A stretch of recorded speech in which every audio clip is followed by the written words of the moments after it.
Hello guys, and welcome to a new WARNO video today by me, Vulcan. In this one I have for you a 10 versus 10 on Twin Cities, and I'm going to be playing with the new multinational airborne division. Really wanted to show this one off today. It gave me a great opportunity to show the Buccaneers as well as many of the other units that this division has to offer. Let's have a quick look at what we're getting down at the start here. So, LSV zooming off into the distance early on with a Milan 2 equipped on top. It does have that very good optics which will help it find its target. Then in the middle we have a couple of these Falchion Milan 2s and also the Para Mistral. So two of those. Then we have the Paras, which are the British Paras, and then we have the ATMP LML. So this little truck here with the LML launcher on top. It's actually really cool to see those Chinooks flying in the distance there. Andy going for a very deep drop with the Gurkha rifles. On the left I also have another LSV Milan. We've got another Mistral. We've got the Pathfinders coming up as well. Pathfinders are an exceptionally good recon unit. I'm also following up with a Darkfire. So that is the Rapier FSB2, which has really good accuracy. So since Andy managed to get really far up here, I am going to be reloading a lot of my stuff into my transports, and we're going to be trying taking as much ground as possible early on, because the thing is with any airborne division, whether it's the multinational airborne division or the 82nd airborne or even some of the air units on the air assault units on the pack side, you want to try and gain as much ground as you can early on utilizing your forward deployment units. Like, that's basically how they should play, and then after the fact you can try and push in positions where you have plenty of cover, like in forests or towns and such.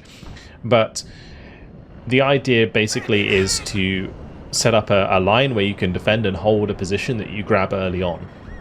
So we've been given a good advantage here by taking all of these positions with the Paras. Unfortunately, going to be losing a Milan 2 there in the transports at the start, but the Paras getting their Law 80 on target, and we're going to start the engagement here on the left-hand side. The Motostraki coming in with the BMP-2 is a little bit late to the party, allowing us to move that far up. Now the Paras here trying to get the Law 80 on target, the T-64B1, but unfortunately the last one there not going to be hitting the mark. These are the Pathfinders I was talking about. Really strong squad with the 4 L7A2 machine guns. Really good at cutting down enemy infantry, especially since they do have the Special Forces trait as well. So really strong unit. Obviously the M72 Law leaves them a little bit light against enemy armor, but if you support them with plentiful Paras, with these Law 80s, you should be absolutely fine. And of course I did bring up the Milan 2s early on to try and help take care of heavier targets as well. Milan 2, always a solid choice with the 24 penetration. Does lack a little bit in range compared to other ATGMs, but overall a very solid choice. I've also got a BO 105 here that I brought up with the Hot 2. The Hot 2 with the 24 pen and 2600 range was planning to be used to take on the T-64 on the right hand side, but I did manage to drive up the LSV Milan and get that on target. Great thing about the LSV Milan, it does still have good stealth and it's really fast off-road, so you can see it zooms through these tree lines. Unfortunately for me, OP Spetsnaz plus the Mi-24V going to be pushing that out of position, but the T-64 BBK left in line of sight of all of these ATGMs, and we are going to be able to find the kill there, stopping the counter cap on this left side sector. So we have got off to a very good start, and since I have a nice forward position now, I'm going to be bringing up my own Chinooks with the Gurkhas to drop off and reinforce us here, as unfortunately for Andy, he did lose a lot of his units here as he tried to drop further up. Now for me, I wouldn't even get to here before I ended up getting shot down, so he definitely overextended trying to do that and did pay for it. I was surprised how far up he got before he got shot down. Regardless, my Chinooks now coming in. Oh, beautiful scenes overhead as the F4Fs shoot down both of those L39s. Mi-24K going to get taken down by the Mistral. We've got MiG-23s coming in for the strafing run onto the BO-105. As long as we shoot down, like, even just one of them, it's worth it. But if we shoot down two, it's even better, and we do manage to do just that.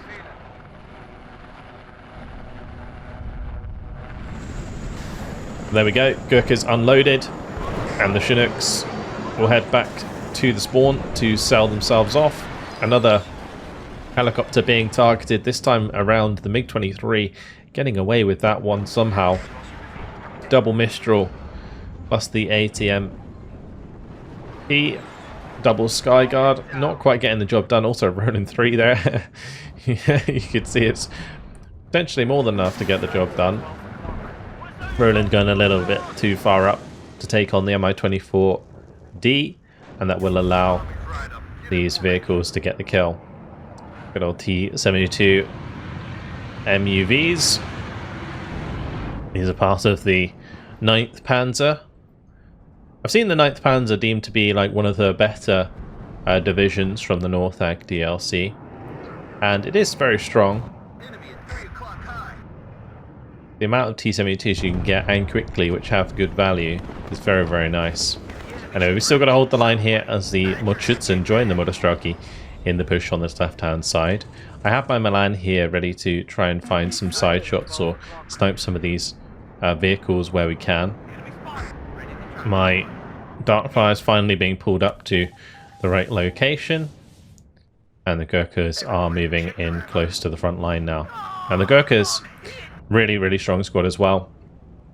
9 L85s, 3 L86s, and the Law AT. So really solid AT to take care of themselves, which can fire at long range very quickly. It's got 24 round per minute rate of fire with the veterancy that they have. And then triple machine gun means that they can beat infantry at range very handily as well, because if you compare to like the Motorstraki, for example, here, they've only got one RPK-74, which is definitely going to be outmatched by the Gurkha rifles. So Commando's here with the LRAC of Mukshab. Going to be taking out the BMP-2 for us. And then he's got the AMX-30B2 Brennis firing away. Does have its 20mm autocannon alongside its main gun. Makes it very effective against infantry at range. You can see the Motorstraki and Mordschützen really not doing too much damage. MiG-27 coming in there for a strafing run again. And gets shot down pretty handily. I was worried that my Rapier would be targeted by that, but it was not. The Gurkhas clean up the infantry on the right hand side. On the left hand side, Gurkhas do the job.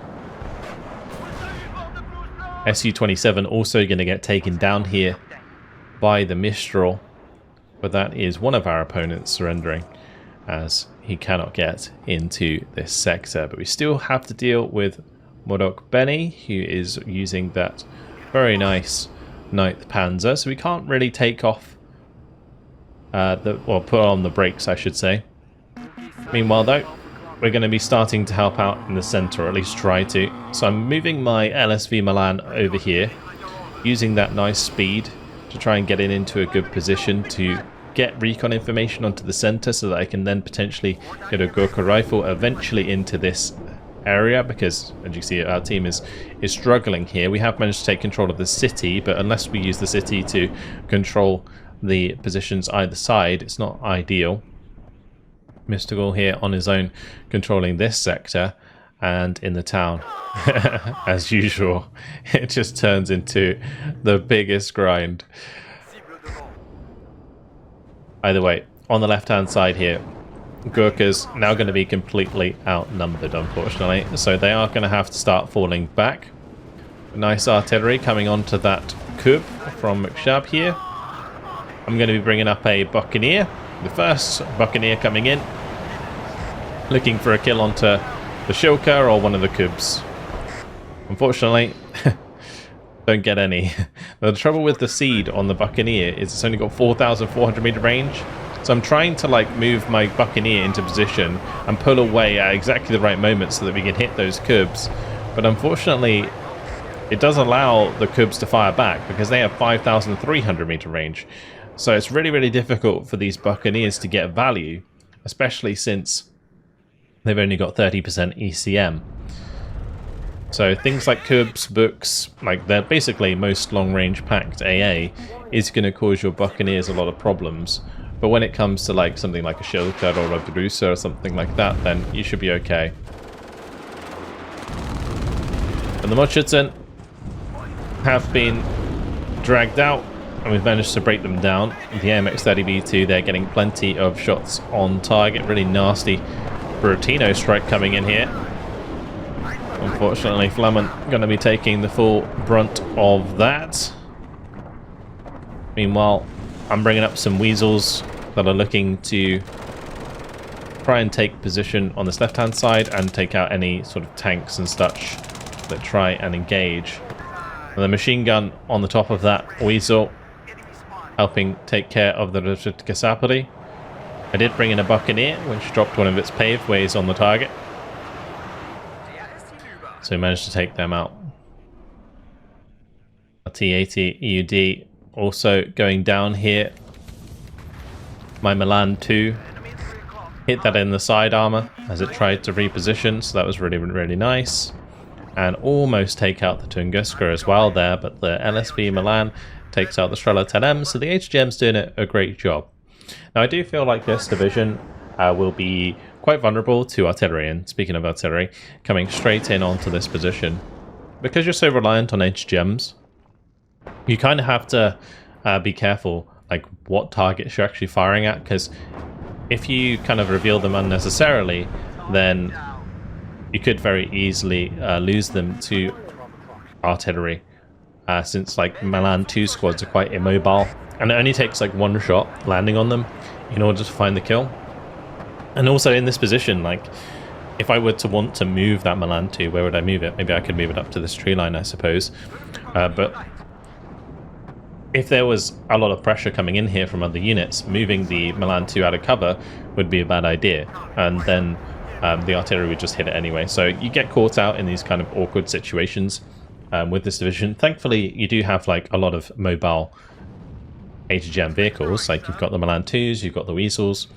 You also have potentially some ATMPs with Milans on them as well if you want them. And those all have good stealth, so that's nice. But ultimately, an enemy that's using recon well, and even just like 1 or 2 tube artillery units, will really cause you problems with this deck, especially in the open. In the close range, you have all of the infantry that can support you, so it's not so much of an issue, but you'll notice that it takes me quite a while to get a good foothold on this left-hand side as I'm trying to get the Gurkha rifle leader into this sector. And also infantry just kind of like running all over the place right now. My Mark 20 autocannon trying to get on target from the Weasel, but not quite able to kill them that quickly. Still going to take out the OP Spetsnaz, and the Gurkhas are going to try and stay alive here. But at the moment, things just chill on the left-hand side, building up my Air Force. We got the Buccaneer coming back in a second. I'm also going to be bringing up the Scout here. A H1 Alarm does have the AS-11 ATGM, which is not so great, but just bringing this in to help identify the infantry that's running around in the open there. So, laser guided bomb, ready and waiting to take on a T-80. Also going to be coming in with the Buccaneers. Bombs away.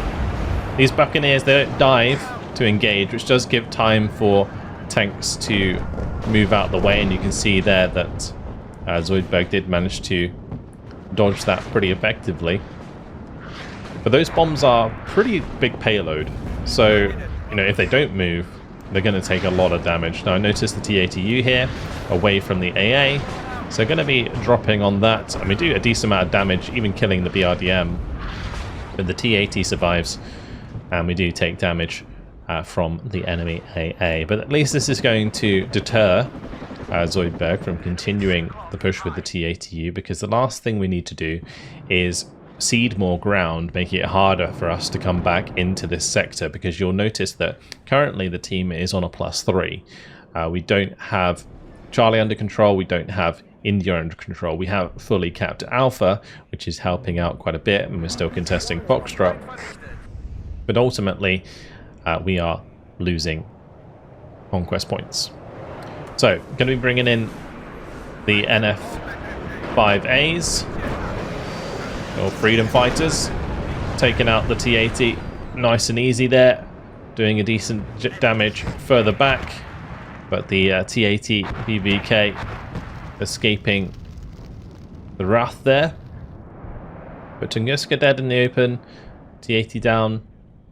More than happy with these NF5As. So they're only 165 points, so killing a heavy tank with one of them is really, really good value. And that is why I ended up adding them to my division. Now, if you want to check out any or all of my divisions, I do put the codes into a WARNO Battlegroup Google Doc, and you can copy and paste all of my deck codes into the game if you don't want to spend time building them yourself. So that is linked in the description if you want to check that out. My Buccaneer there did manage to just snipe a T-64 BV on the right hand side, so that was really, really good for us. Just having that hanging out, looking for the T-80U here. Unfortunately, losing line of sight is going to stop that from hitting the mark. The Gurkhas, they're moving in.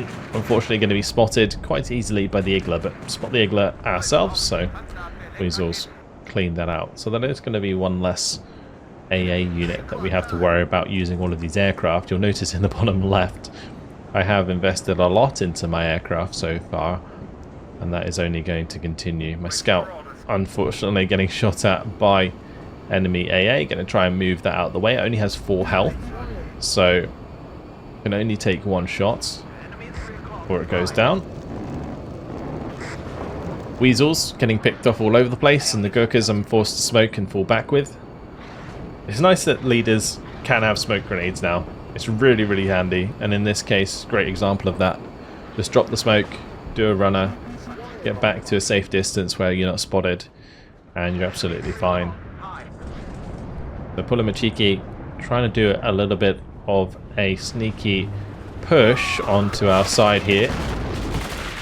Milan 2 going to be going for the T-80U and managed to get a good hit on target. Gurkhas, meanwhile, against these Pulamachiki, because we have cover, doing pretty well indeed.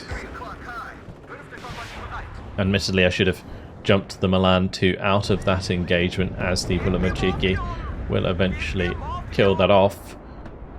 But Su-22 in the meantime getting a really nice bombing strike onto the MX-30. It's not any kills, but plenty of cohesion loss as well as health. Scout taken out by the Tunguska. Down that goes. Having a real tough time trying to secure the corner of this sector whilst maintaining the defense on the left-hand side. There's a lot of stuff here that I could potentially try and sneak up a bit further, but I don't want to overextend and just lose all of my units, and then as they counterattack we get in a really bad position. And the Buccaneer on its way, looking for the missiles. Unfortunately, not quite getting the job done. Missile doesn't hit the T-80U. Nicely timed Su-27 gets the job done. I do have my F-16 hanging about, but not able to get it close enough. Those AIM-9s, not the longest range missiles. The Dutch Air Force going to be watching overhead with those F-16s. And we also have the Seed hanging about. So cluster coming in from the NF5A, take out the Tunguska. Managed to get a missile onto that from the Freedom Fighter, onto the Mi-24. Buccaneer comes around, actually finishes it off, so that was really nice, especially since the Buccaneer only has 1 AIM-9. A pretty good hit for us indeed. Alright, TOW-2s. More replacement TOW-2s on their way. Nice thing about these TOW-2s is they're really not that expensive. 85 points for a TOW-2 with good stealth. It's actually really nice. And they're actually pretty fast as well. So taking out the Strela 10M is going to pay that off pretty quick. Buccaneer hanging about, trying to see if there's any more radar-based AA that we could take shots at. Unfortunately, not quite. Buccaneer coming in with the HE after the fact. And we managed to get some decent damage in there. Now the Buccaneer looking for the Strela 10M. Do manage to find that. Take a hit on the way through. That's going to get forced back as well. So, getting some good airplay in. Decent value out of my units. Like even that freedom fighter that died taking out the Tunguska, it's worth it because it's going to open up the skies for future airstrikes, like particularly the HE bomber coming through there, getting its bombs off, not having to worry too much. Nice job by Flummen, managing to get back in here on the right hand side with the M1A1. That is going to start to equalize the conquest score. The Magurkas were eventually forced to fall back here as they came under a lot of fire. But Weasel looking for another kill. TATU getting away with that one this time around as the TOW2 misses the mark.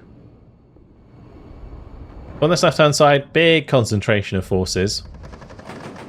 This is great for my Buccaneer. So the Buccaneer coming in on the distance here. On the horizon, I should say. Bombs away. Oh, it looks so cool. The silhouette of the Buccaneer is absolutely awesome. And look at the kills there onto that infantry. NF5A coming in to get the kill onto the tank as well soon after. And that was a huge, huge strike for us. Getting so much damage done. Throwing a laser guided bomb at the infantry there as well. We'll take that. So really, really nice stuff. Forcing the enemy back out of this sector, and that's exactly what I was prepared for. Just making sure that I had the defense here ready to make sure that we can push back, and all of the aircraft really, really helping in that endeavor. The Buccaneer is just such an awesome aircraft. It's not so good as I mentioned earlier due to the way that the seed isn't that great. But in terms of its payload for its bombers is really good. The AT is good enough, and the laser guided bomb is fine. You still get 30% ECM on these, so it's fantastic. And for 175 points, you can't complain about 30 penetration on an AT missile because that will just one-shot most tanks, especially even the expensive ones like this TATUD here. Easy peasy, TATUD gone down to the Buccaneer, and we'll take that and leave. And that's, as I mentioned, 175.8 plane, taking out an over 300 point unit. It's absolutely huge. So the ATMP Milans of ND advancing with my Weasels is certainly going to help us out a little bit there. The TAT PVK still going to be holding a cap on this sector even after killing the RKHM. And the TATU actually ends up shooting my AA, and that allows the Milans to get the shots through. My cluster's going to come in looking for the strike onto that tank, but unfortunately get shot down and don't find the kill, so a little bit wasteful. I do think that in hindsight, using the freedom fighters only when I can actually see targets or can guarantee that they're in position is a good idea, because using it in that situation where I'm kind of just counting on the fact that my opponent might not have moved it, that's not the best. Right, F-16's on the right hand side here, meanwhile taking out the Su-27. Managed to double team that. I noticed that the AIM-9s can be rather unreliable, so I did double up on the F-16s when they were engaging in air-to-air. But ATMP Milan managing to kill the T-80 there, and we do manage to shoot down the Mi-8 thanks to the LML, so we've now fully taken control of this sector on the highway, so that's fantastic. And now what I'm going to be able to do is just kind of spread out Weasels on the far side and make it very, very difficult for them to push in by basically creating an HGM trap. Now that TATUD they're going to be causing a little bit of a problem because it is going to be slinging its reflex missile at us, as well as firing at us if we get a little too close. My Mark 20 autocannon not able to get the shots onto the Mi-8 MT just yet either. So that's getting almost rocketed to death, but huge artillery coming in there from McShab. Doing so much damage to that TACUD, and it is going to go down. Buccaneer from Endy coming in. So much radar AA on the left-hand side. I'm bringing in the Buccaneer to try and take out the Buratino. Poor timing for me as the Su-27 comes in and shoots that down. Really unlucky I didn't get the Buratinos killed there. I mean, admittedly, the AT planes, they only have like 45% base accuracy, so you know, you're basically coin flipping whenever you're trying to get a kill on something like that. But killing that Buratino would have been absolutely awesome. 375-point unit, and just a huge asset for our opponents that we could have taken care of. Buccaneer floating around here, looking for a target for its bombs. Unfortunately, this time around, gets hit by a missile and will be forced out.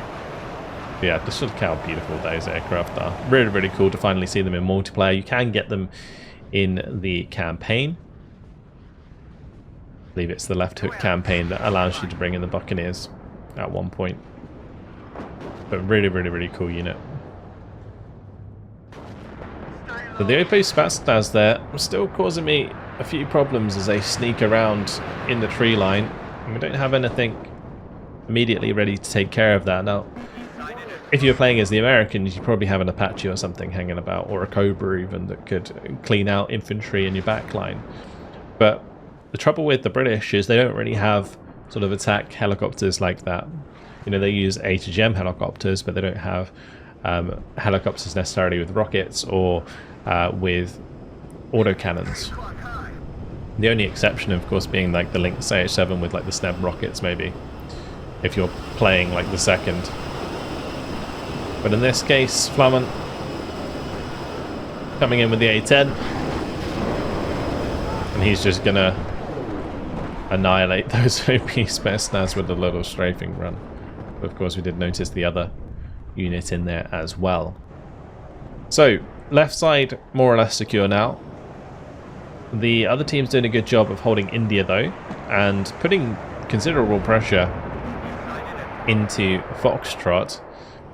So we're going to have a look at those at some point. But for now, just floating around with my Air Force. We've got more units that are going to be trying to reinforce the center of the map as well, because I want to basically get into a position where I have lots of TOW2s and stuff in the center here that can stop enemy armored pushes.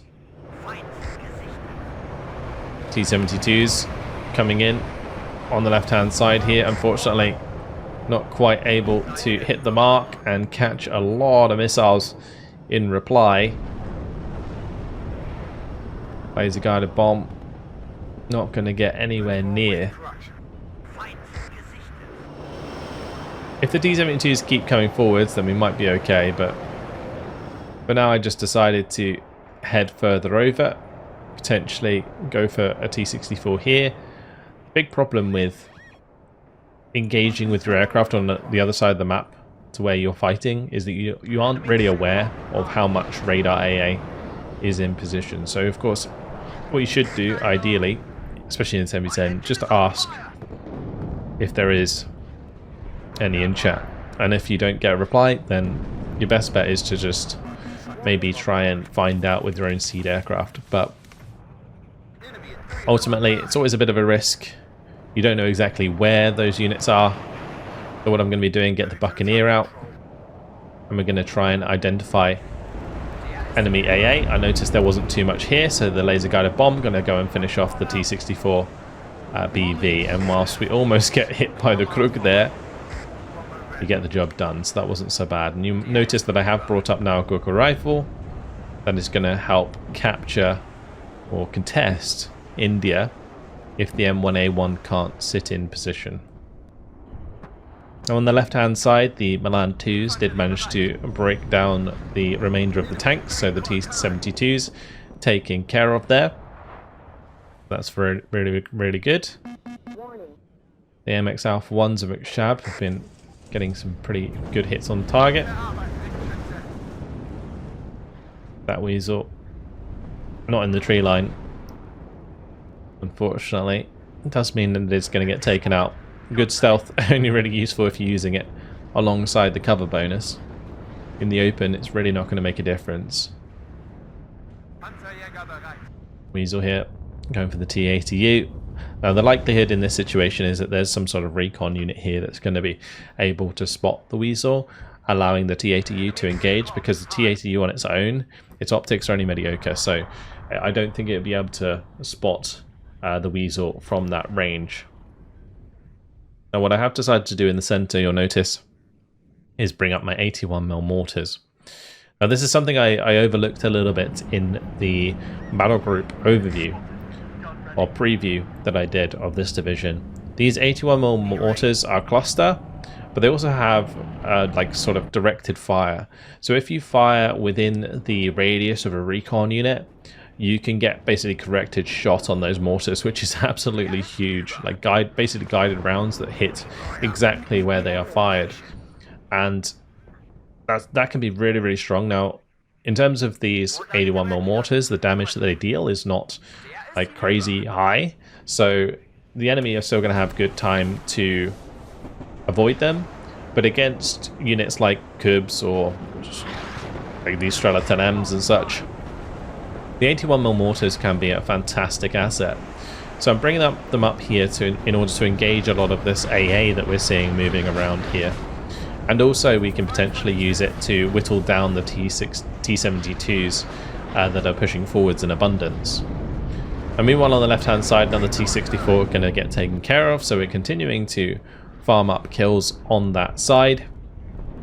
In the center, Nathan going for the cluster strikes with the F-16s. He's going to be able to take out a T-72, but there's no way those F-16s get out of there as the missiles fly across the sky. You'll notice I have got my Weasel TOW2s into position on this sector as well now, and my Gurkha rifle did manage to stay out of the way of that artillery coming in, so we're sitting pretty at a +3 on the board. My Lynx 7 going to be forced to retreat as the Strela 10M moves up to support the tanks. I'm going to be losing that, unfortunately, but here comes the Buccaneers targeting both of the AA units there. I didn't have any other good targets, so bombing the Tunguska, trying to bomb out the Strela 10M. Unfortunately for me, both get shot down with the help of the Su-27 back there. The Buccaneer used up all of its ammo as well, with the seed. It does manage to get out alive, but a couple of big assets for me lost. Plenty of damage done at least. You know, we did manage to at least secure the kills on these units, so that was pretty nice. And now Flammen able to potentially take advantage with that Eaglet, taking the cohesion very low. One thing I haven't talked about yet, actually, is since the introduction of the North Ag expansion, missiles missing their target still cause cohesion loss for planes that are fired at. And that means that there's a lot more like potential routing from AA. So if you miss a missile on an aircraft like a few times, it might still just like fall back because it has taken too much stress. So you'll notice there, like the missile didn't hit, but the cohesion went really, really low. And so this Su-24 is just going to leave. I did manage to drop its payload in this case, but in some cases it can be really, really useful. Particularly with large anti-air, like Krugs, like Ihawks, and so on.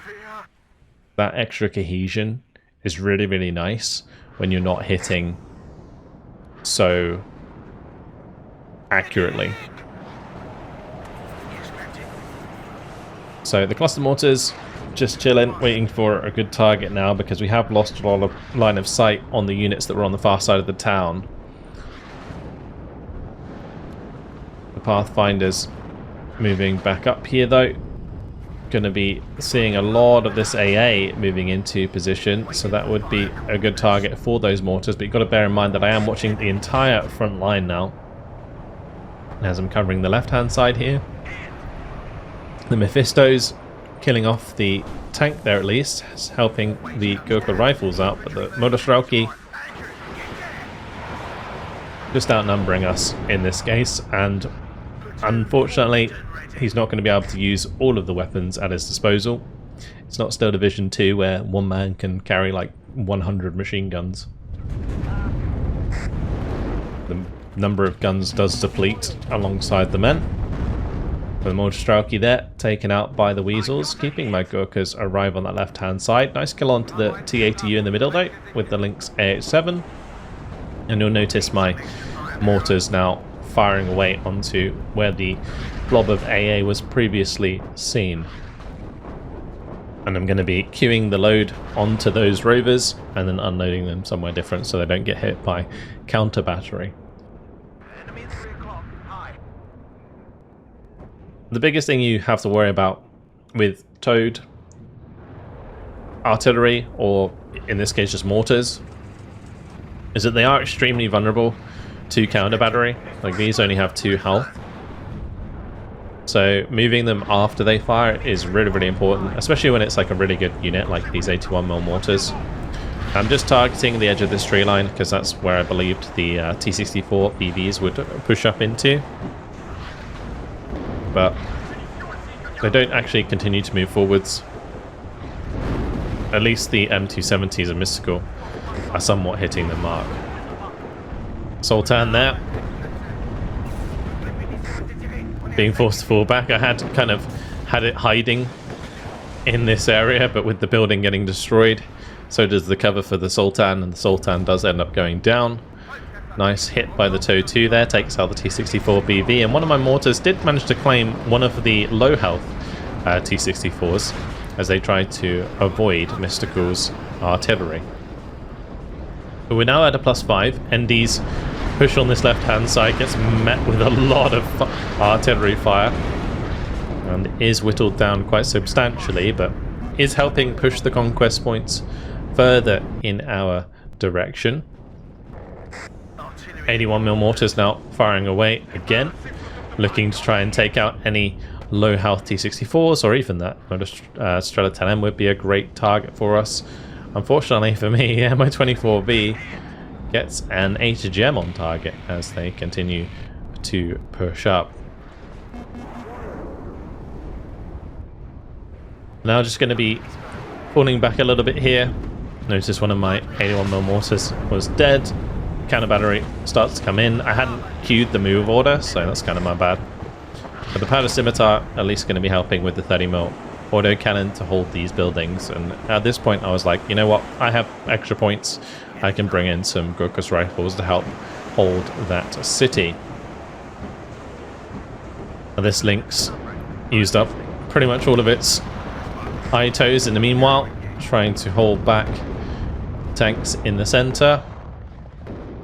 Got another one to replace it, just to make it more difficult for these units to push forwards, especially if he doesn't have like much AA left, because we have been focusing a lot of his AA units throughout the game. The Strela 10Ms, the Tunguskas and such in the center here have been taken out, allowing these Lynx AH-7s to do a lot of work throughout the game.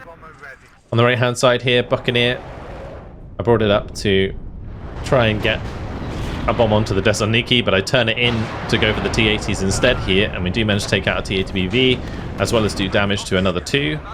So that was a great strike by the laser guided bomb there, and that will help Halo take out the rest of those. Rocket artillery firing very, very far up. Interestingly enough, Mystical here trying to make some good ground, unfortunately getting hit in the side armor. Pathfinder's going to be moving those up to provide us with recon across the open here, because I do want more targets for these 81mm mortars. Left side still holding nicely. You can see that I have moved up some units here and there, like my Pathfinder's moving up on the left hand side. We've got my Milan 2s moving to the edge of the tree lines, so that we can just like side shot and kill off any of the tanks that the AI continues to push towards us. But in the center, the Zoid continuing to put pressure on, and the Lynx AH-7 Just stopping those tanks from making too much ground. Finally, my leader on the left-hand side here does get taken out, so that was unfortunate. But the Gurkhas are now arriving in the city, so we're going to be able to make good use of those. And the Ito helping do extra damage to the T-80UD as it falls back. Land 2 will finish it off.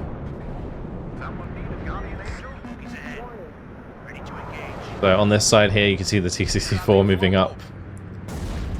One shot, side shot. Easy peasy. MiG-23 taken out by the F-16 and the Darkfire.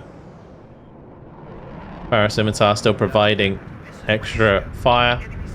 All my Gurkhas have unloaded and they'll be able to get shots on target as well. So helping out nicely across the front here. My Weasel TOW 2 also now going to be able to get its shots on target.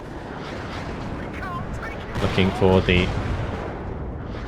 numerous units coming through here. So many T-72s from the Polish armoured coming in, and they're just trying to run down our units as quickly as possible so that they can get into range of these ATGMs. Unfortunately, my TOW 2s really weren't hitting the mark here. My Pathfinders do end up revealing themselves as well, most likely just because they got spotted by the enemy recon infantry. But my mortars continuing to fire away, and you'll notice that I have just put these on a control order now to fire at will. Since it was getting close to the end of the game, I just decided that it'd be better to have them on fire at will so they can just start chipping any and all armoured units that they can see to deter the enemy from pushing in. But yeah, left side secure. Lynx AH-7 out of ammunition entirely. Su-24 coming in with the bombing strike. Doesn't take down the M1A1. So managing to get away with that one, Blamant. Yeah, the Gurkhas still engaging. Unfortunately, the two of them that were in the center of the city did take a lot of damage. But we're holding on across the board. And whilst they are continuing to put the pressure on here, it's not gaining them another sector. So we're still sitting on that +1. 3 minutes 30 to go. Double Su-27, or both of those, taking a hit from the Ihawk. Nice splash damage there. Getting the job done. Another T-64 being killed on the left-hand side as my ATGMs continue to do good work.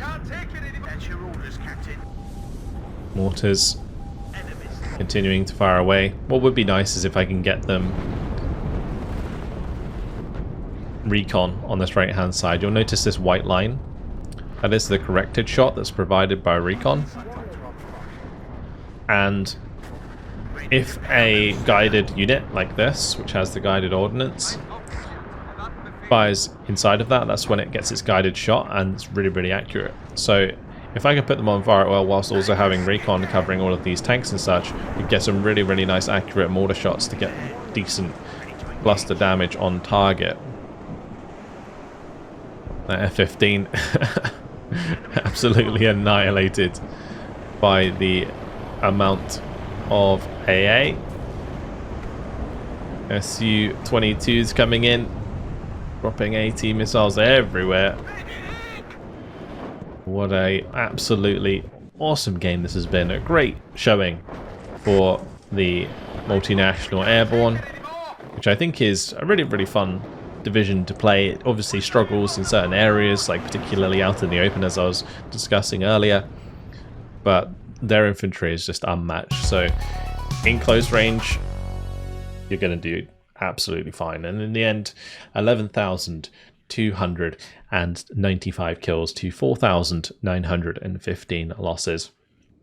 Very, very good game for me. Mainly due to my Air Force, and also, of course, the AI on the left-hand side was driving into my lands for a lot of that game. But yeah, AA did a good job. The Mistral's always a fantastic man pad. the Rapier FSB2 Darkfire, really strong radar unit, like radar anti-air. The Freedom Fighters, the NF5As, getting T80U Tunguska, like these are like 100 point units, like just over 130, 140, something like that. I can't remember exactly. Actually, it might be like 175. Regardless, a T80 BVK and a Tunguska, a T80U and a Tunguska is like over 400 points worth of kills. So I think we are positive there. This Milan 2 was the one that I was talking about, killing off all of the AI's T64s. The Bomber, really nice bombing strike onto the infantry there the first time round. Second time round, we did get to Tunguska and the low health T80UD, so it was absolutely huge. These airstrikes were actually doing fantastic for us throughout the game. Really helping secure that one.